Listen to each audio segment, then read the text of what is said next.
Hello, everybody. My name is Dalton Nelson, and today I'd like to talk about the games I played during January 2026. Played quite a few, so I wanted to run you guys through what I had played, what I thought of the games that I had played, and okay, that's it.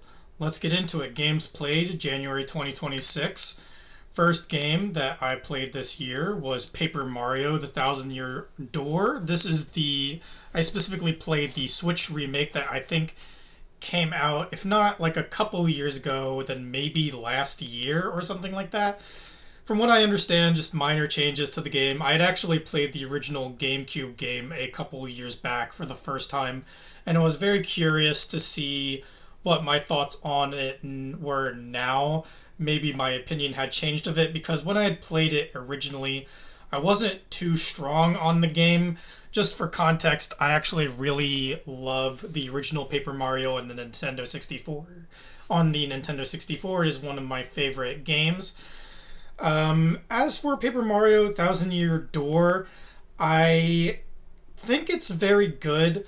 I think a lot of the ideas that it uses comes from the original game. There's quite a few different ideas, and it does mix those up in different ways, and it does evolve those ideas as well.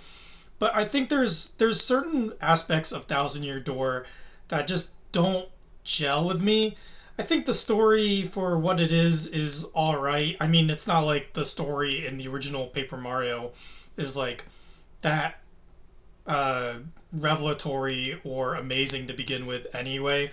It's Mario versus Bowser. In this, Mario has to open a door with 7 items. Or is it 7 items? It might be 7 items. I played it earlier this month and I can't remember, but you get the idea. You gotta collect, you gotta go to like a certain amount of worlds, you gotta collect items, and then you open the door and you find out what's behind the door.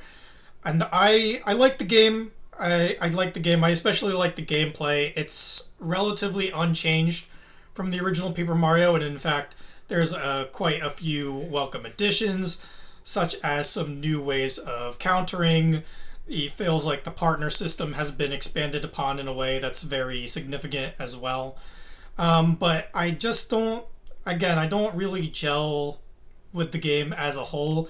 And I think that the structural design of some of the levels are a little bit more boring compared to Paper Mario 64, and that might just be because 64 had, I guess, a little bit more to prove, especially with it being on the Nintendo 64. That was a very much like a new era of 3D for Nintendo. Here, it feels like it's a little bit more straightforward, and sometimes I feel like the straightforwardness of the structural design of the levels can come to a bit of a fault as it very much feels like you're going just kind of right from like left to right or right to left. It doesn't feel like it you get that kind of maybe verticality as you might in Paper Mario 64.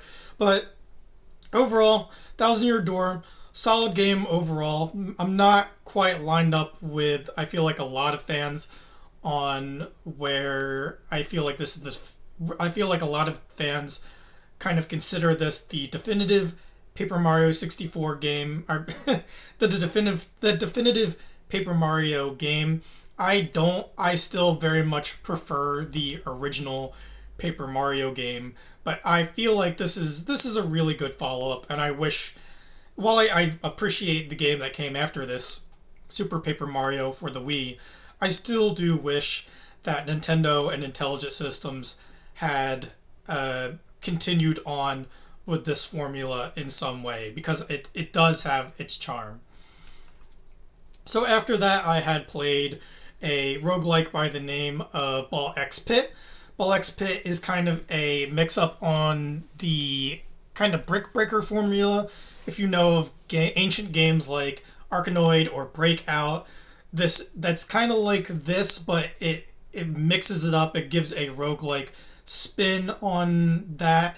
It adds different characters with different stats and abilities. It adds different kinds of balls where there might be like a poison ball or an earthquake ball or a fireball or so on or so forth. There's synergies in the way that you might find a game like Binding of Isaac, for example. That's the one I'm most familiar with. And then on top of all of that, there's this layer of like, I don't know what you would call it, like resource management or like field design, kind of like farming in a way, where as you're playing this kind of brick breaker formula, every now and again you get to break away from that. And what, depending on how you do in the brick breaker section of the game, you can unlock buildings, which will unlock new characters or new passive abilities or rerolls or things like that. Overall, I thought this was a great roguelike. I really enjoy roguelikes overall. So for something like this, I thought this held my attention quite well. I thought it had a lot of replayability. Thought it had a lot to offer in terms of like interchanging the runs so that nothing ever felt stale in that regard. If I had a criticism on this game, I do think that um, the levels themselves could go on a bit long. So at times it could feel like, especially once you started getting those passive abilities and the brick breaker levels started becoming a lot easier, then the actual act of playing the game started to become a little less engaging for me. But I still followed through and I still played a lot of the game. I guess you could say I played all of the game. I got all of the achievements in the game. So if that doesn't sell you on the game, I don't know what you will. As I said, really enjoyed this game. Would really recommend it. The next game that we have on our list that I played in January would be Luminous Arise. Back, I want to say a few years back at this point, I played the Luminous remastered game. I originally played it on Switch, then I got it on PC. Really enjoy that game. Really enjoy the mixture of music and visuals, and the actual puzzle mechanics are really engaging as well.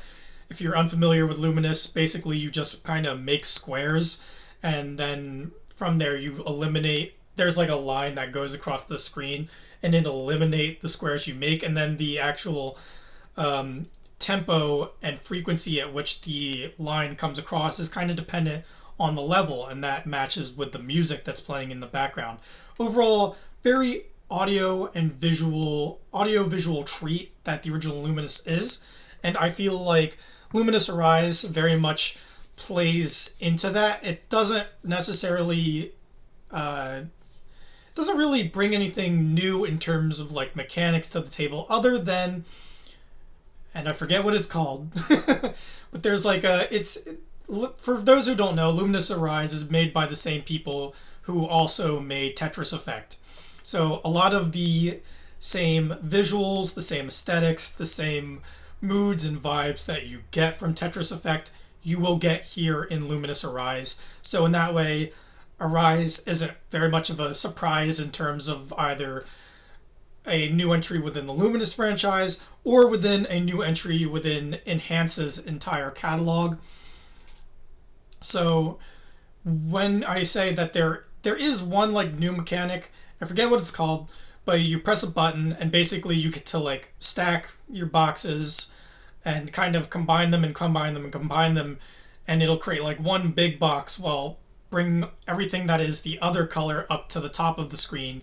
And then when it'll be like timed, it's like a timed thing. And once the time is over, all of what you've created was kind of cleared into one big scoring block of score, for lack of better words. And then everything that was in the top will come back down, and that'll all be one color as well. And so it's basically just like a big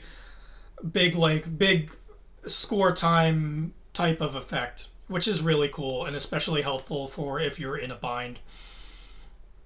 But in terms of the visuals, in terms of the music, really like the game.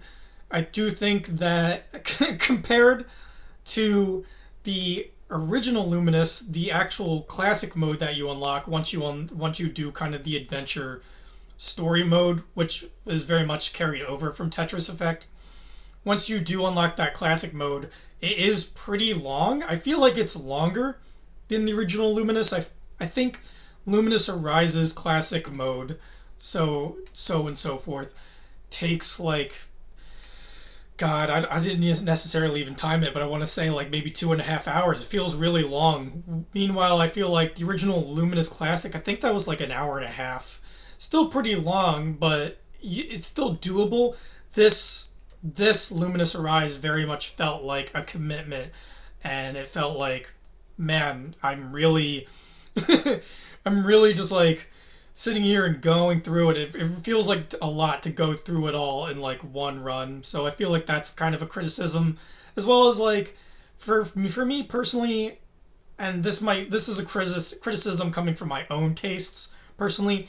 But some of the music in the game I felt was like a little bit too modern and generic in a way that personally didn't appeal to me and my tastes. But again, that's a me thing. Your mileage will definitely vary on that. But really enjoyed this game, especially I can recommend this to anybody who has either played a Luminous game and wants to experience that magic again. I think you'll get a lot out of this. Or if you've never played a Luminous game at all and you want something with really beautiful graphics, really beautiful visuals, really good music overall, from a production value standpoint, this has a lot to offer.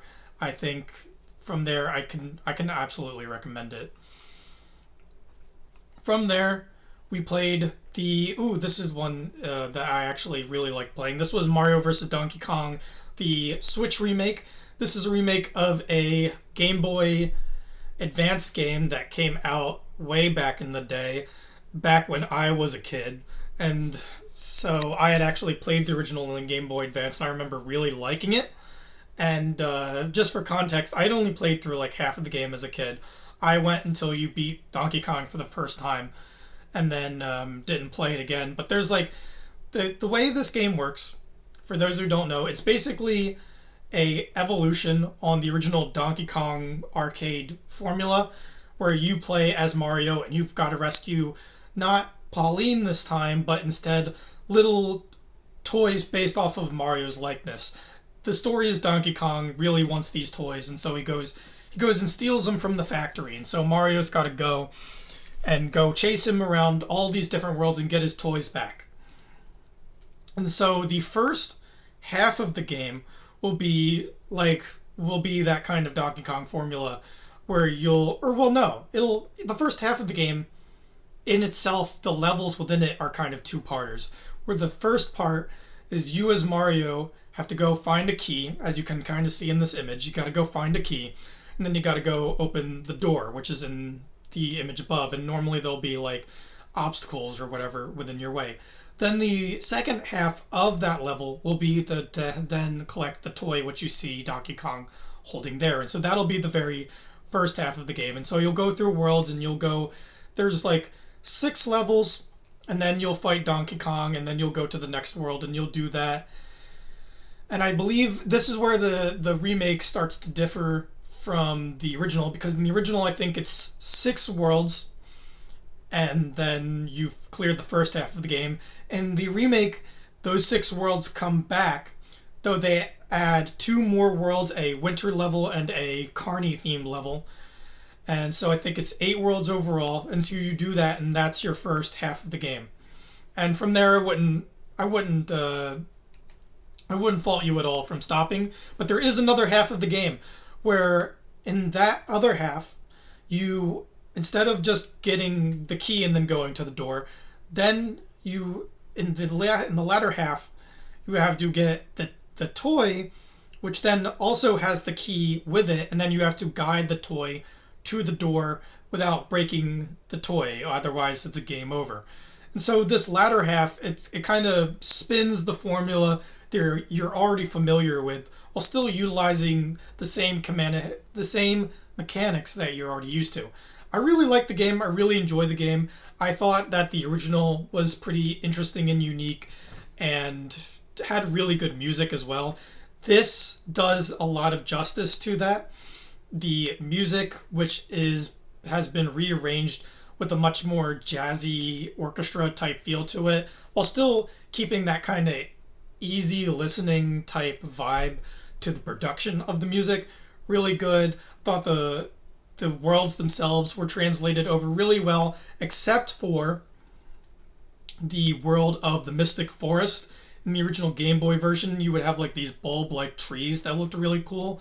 In this Switch remake, they just make them like regular, and I'm gonna out myself as a non-tree nerd here, but they make them like regular like elk or elm trees, or just they're like regular looking trees, and it's such a generic looking background compared to what was in the original Game Boy version. So that really struck me as an odd choice to do.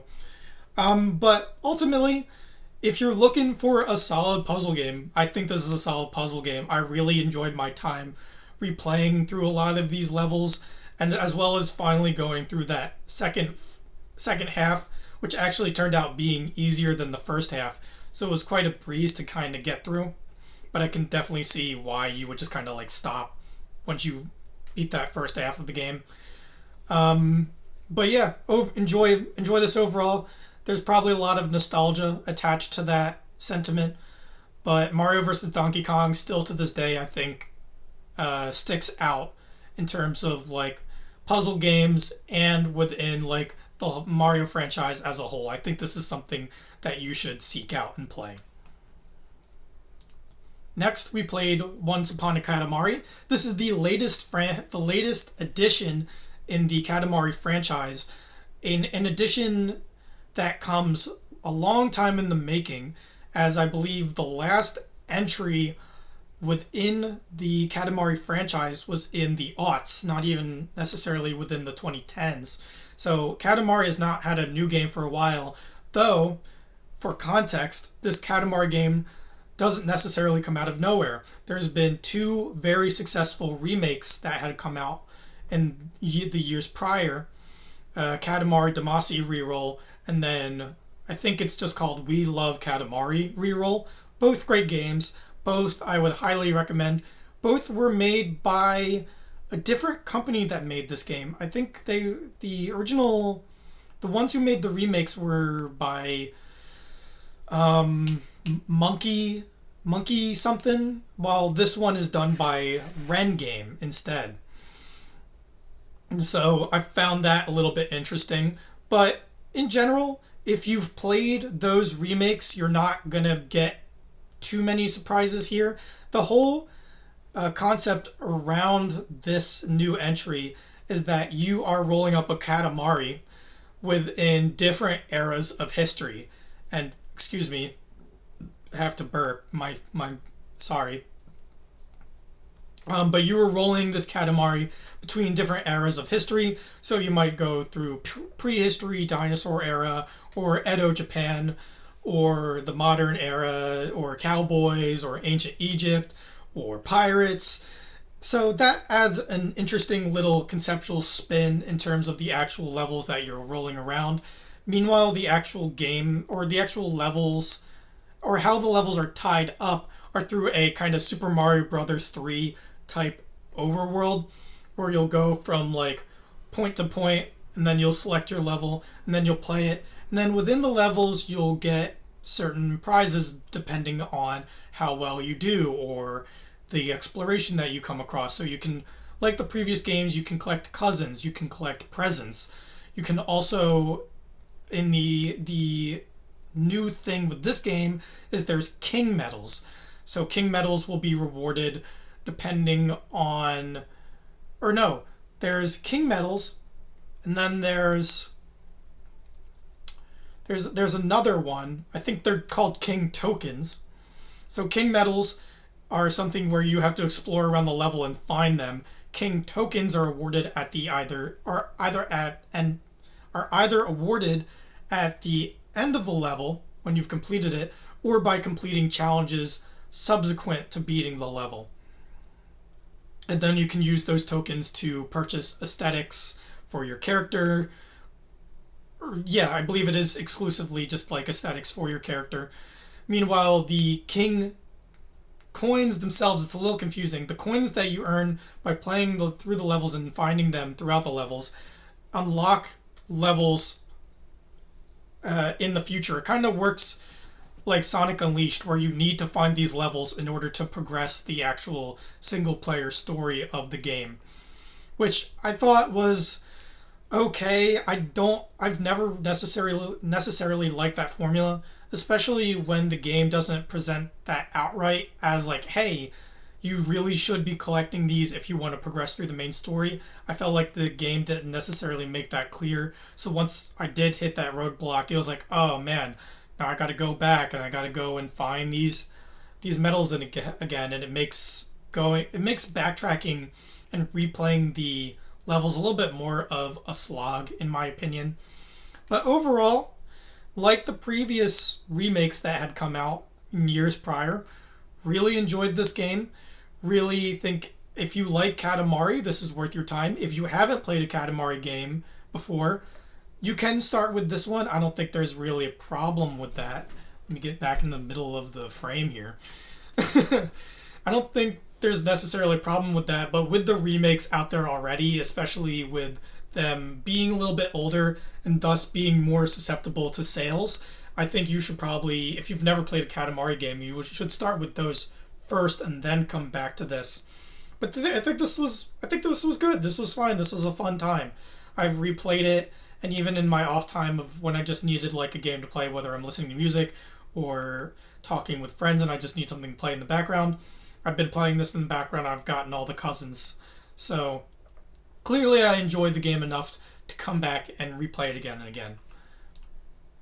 After that, I had gone and played a game that I've wanted to play for a while now. That is Okami, or rather, this is the HD remake that came out in, I want to say, the original Okami game came out in the early 2000s, and I think this remake came out in, I want to say, 2013. But for full context here, I had actually played the original Okami, or no, not the original Okami, because the original Okami came out, I believe, on the PS2. I played the Wii version a while ago, and I played all the way up until you reach the first kind of boss, the first major boss of the game, which is the legendary Japanese folklore creature Orochi. It's like a dragon with 8 heads, and it's like the way the game kind of sets this up is that it very much, the game starts with this lore on Orochi, and it's like it really builds up Orochi as the bad guy of the game. And so then you go through the game, and the game itself is very much like a Zelda type game, but you're playing as this mythical Japanese deity named Amaterasu, who is kind of like this wolf spirit, yada yada yada. So you kind of go through this Legend of Zelda like gameplay, where you're collecting items, you're going through these different environments, you're interacting with characters. Game has a ton of charm, especially within aesthetics, which is supposed to look like, and I'm gonna mispronounce it. It's like a ukiyo painting, I believe is what they're called. They're these very traditional type of Japanese brush paintings, really cool paintings in general. I'm sorry, that's my phone.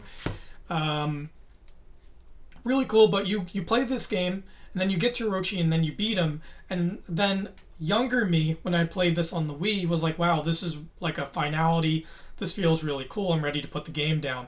But in actuality, for those who have played Okami know that there is much more game past this point. And so, I guess younger me was like, no, I feel like I've gotten my fill, and I kind of dropped the game past this point. So now here in January 2026, I've picked this game back up. I've gone through that whole, we're going to call it like the first third of the game. I've gone through that first third of the game, and now I've gone past that, and I've completed everything else. And I can say that I still do very much enjoy this game a lot.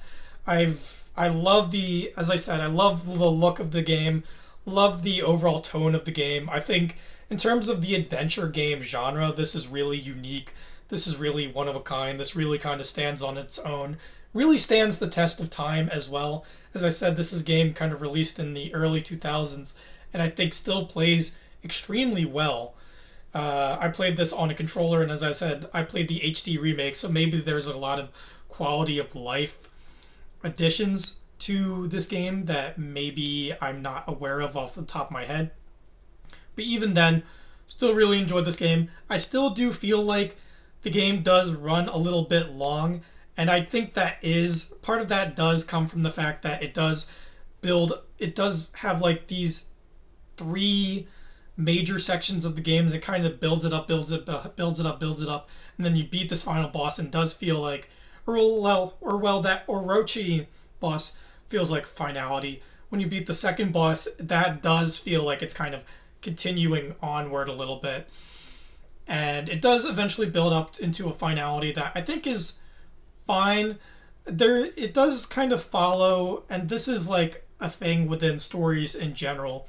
There's like a particular type of story.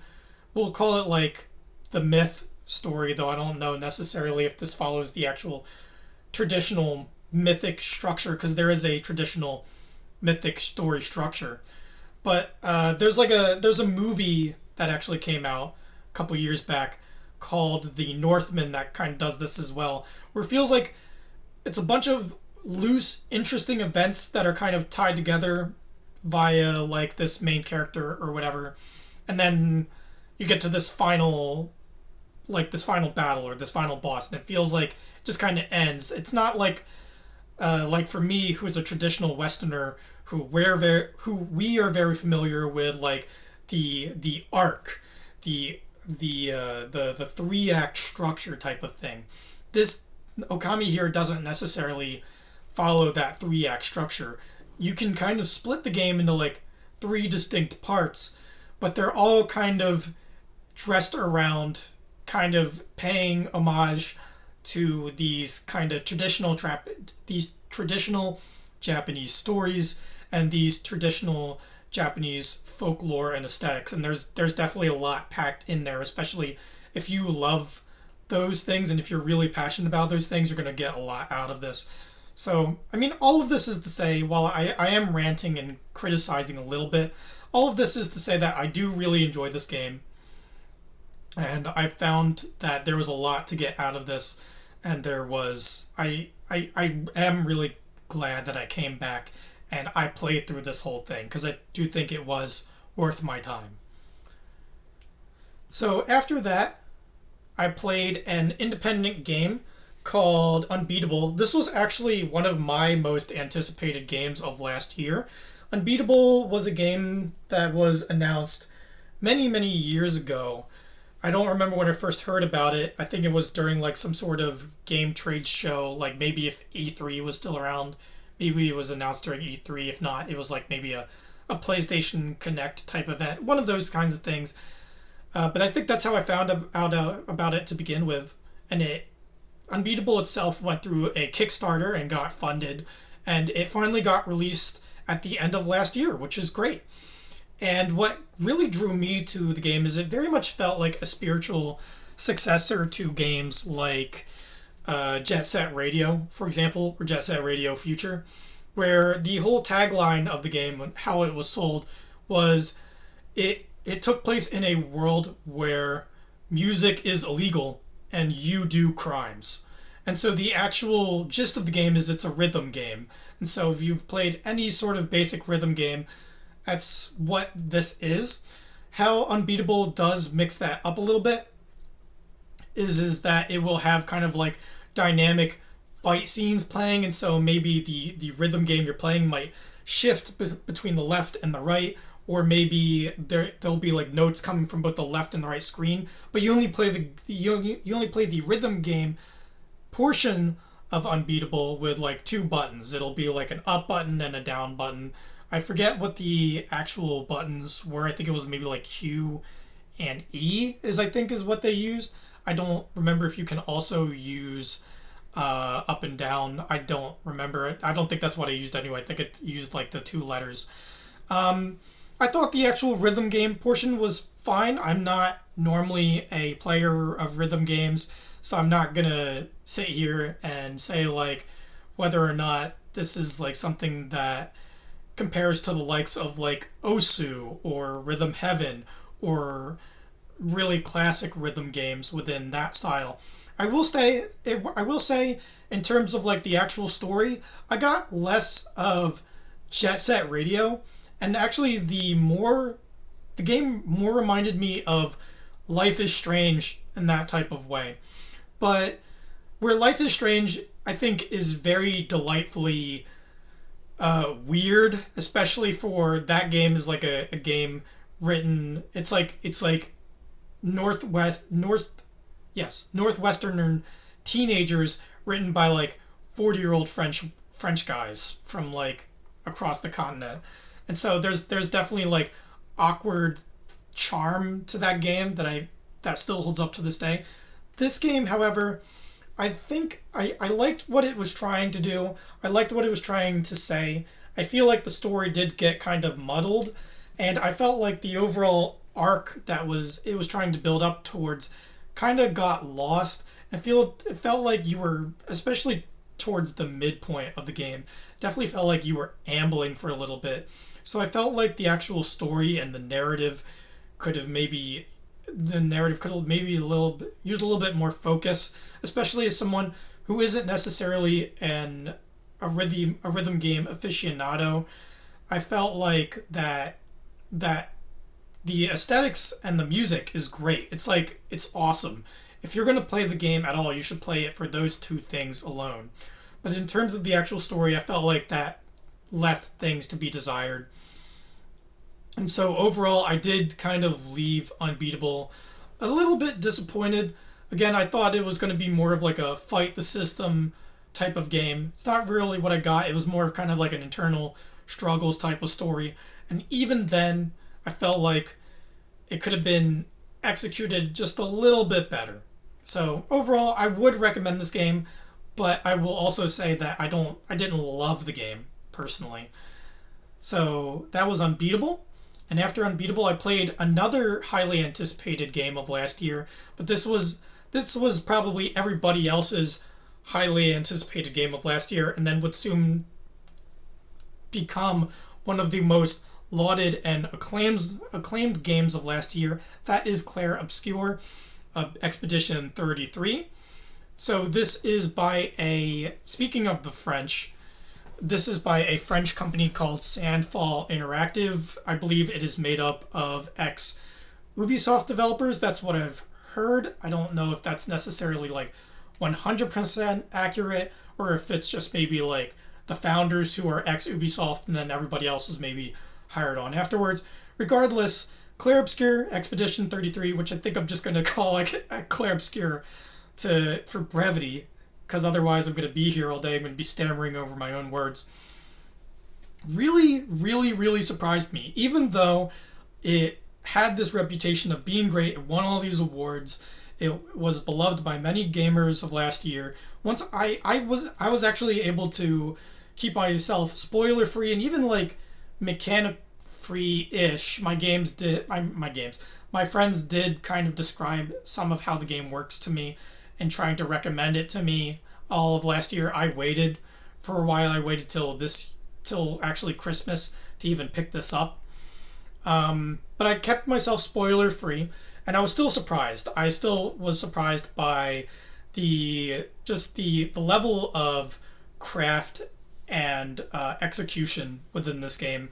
I really enjoyed the gameplay, which we started this whole video with Paper Mario, and it is very much akin to that Paper Mario, Super Mario RPG type feel, where it's turn-based. You pick from like a list of actions, and then when you actually do those actions, there'll be like a reactionary rhythm game like element to it. In Paper Mario, they call them action commands. I don't remember if they give it like an actual name here in Clair Obscur, but that's basically what they are. It's like action commands, and you can do that to either make your actual abilities execute that much better and maybe do more damage, or do status effects, and what really kind of helps set the game apart is when you're being attacked, you can either block entirely, so just block and not get damage, or you can parry, where if you time it exactly right, you can parry, and then you can send damage. If you parry right 100% of the time, because you could be attacked by multiple hits throughout an enemy attack. And so if you say you parry all 3 hits of an attack, you can then send damage back to the enemy. And so you can actually, I believe you can do all fights. All fights, I believe you can parry all attacks. And so you could even do like maybe the toughest fights in the game where you parry everything and you don't even get hit once. So it's very skill based in that way. And I love the aspect of risk reward that comes with this system. So really loved playing the game. Now the actual story and aesthetics also really cool. Really love the premise. Really love the questions that were getting asked of the player and that were being stored and in the back of your mind. Very much like a kind of like a mystery type game where you're introduced to this premise, which the premise is that you have these characters living in this world where every year there's like a number that counts down on a tree. Or, well, no, I'm sorry, it's not a tree, it's a monolith. The number counts down on this monolith, and every year a paintress will then come and like count down the number. And if the number goes from 34 to 33, everybody in the world who was 34 years old dies. And so only people who are 33 remain. And then the next year that comes after that, only people who are 32 years old will remain, and so on and so forth. And so these characters, clearly affected by years of loss and seeing like a clear reason for that loss in the distance being that paintress and her effect on this monolith and the number on this monolith, goes on expeditions to try and stop the paintress from killing all of their friends and family in this way. And so you get this mystery of like, who is the paintress? Why is she doing this? How is this even happening? And when they actually go on this adventure, the world that the characters know, they only know like this one city. So once they actually go out into this, like they call it the continent, and it's very much like built off of the idea of like the lost continent type of trope that you can find in like manga a lot. Like if you're a Hunter x Hunter type fan, then you know of like the lost continent. You go out and then you have this whole unknown world, and you get like questions there, and it's just really interesting, really engaging, really strong characters. I do feel like tonally the game could be a little weird from time to time. This game does try to go for a dark fantasy tone most of the time, but it also likes to be very comical and quippy within that as well. And so sometimes I felt like those tones could clash, especially clashing from scene to scene sometimes. But overall, absolutely recommended this game and absolutely worth its reputation. So highly recommend this game. If you needed someone like me to recommend this game to begin with, highly recommend this game. Think it's worth the hype. Really enjoyed my time with it. Probably thus far my favorite game I've played this year. Really cool game. And then finally I ended out this year with another game I've actually wanted to play for a long time. That would be the House of the Dead Overkill. Now, particularly, I played the PC version of this game, which comes in the form of Typing of the Dead Typing of the Dead Overkill. We're just going to call it Overkill from now on. But in Typing of the Dead, you can play the original rail shooter with just a mouse and keyboard. So originally this game came out on the Nintendo Wii. I actually have it on the Nintendo Wii, but I have the disc. I just never played the disc. And so I guess this year I picked up, or no, I don't even think I picked this up. No, I didn't pick it up in 2025. I picked this up a while ago while it was on sale for very cheap. And so I've always wanted to play this game, especially since I've seen most of this game on YouTube anyway. So I just wanted to play it just to play it. And yeah, this is basically, you can play through the entire game within, I want to say, like 3 hours, if that. It's basically like a 3-hour movie, very much an homage to like Grindhouse films, especially films like, for me, I'm not very well versed in like the history of cinema, so for me, the closest I can really compare this to are films like Planet Terror by Robert Rodriguez, or think it's called Death Wish by Quentin Tarantino. So movies like that, where it's kind of like, it's very sleazy, very vulgar, very unpolitically correct, if that's the words you want to use. Just like, and basically what it is, if you don't know about the House of the Dead franchise, House of the Dead franchise started as like an arcade franchise that you would play at the arcades. You would use like a light gun and you would shoot zombies. And the original story of the original first House of the Dead is that I believe it's this scientist called like Dr. Curian who's created all these zombies and has started this outbreak. And in the original game, you play as Agent G. Well, this game, Overkill, acts as like a prequel to that story.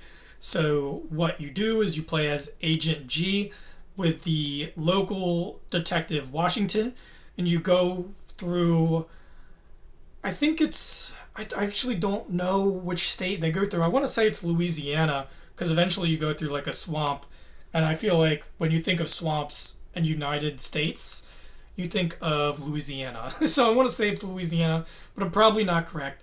But you basically go through a bunch of different places, like a southern house or a carnival or a swamp or a laboratory or a corrections facility, and you just go and you shoot zombies. And throughout that all, you're getting this very vulgar commentary, vulgar humor. In that way, I found it really enjoyable. Found it a fun time. It's a roller coaster ride. It's nothing super revelatory in terms of like rail shooters go. I don't think it's like the most. I think it, or well, maybe it is. I mean, I had a lot of fun. I had a lot of. I had a lot of fun with this. I really enjoyed my time with this. I would recommend it for sure. As I said, it's basically like a 3-hour movie or 3-hour roller coaster ride.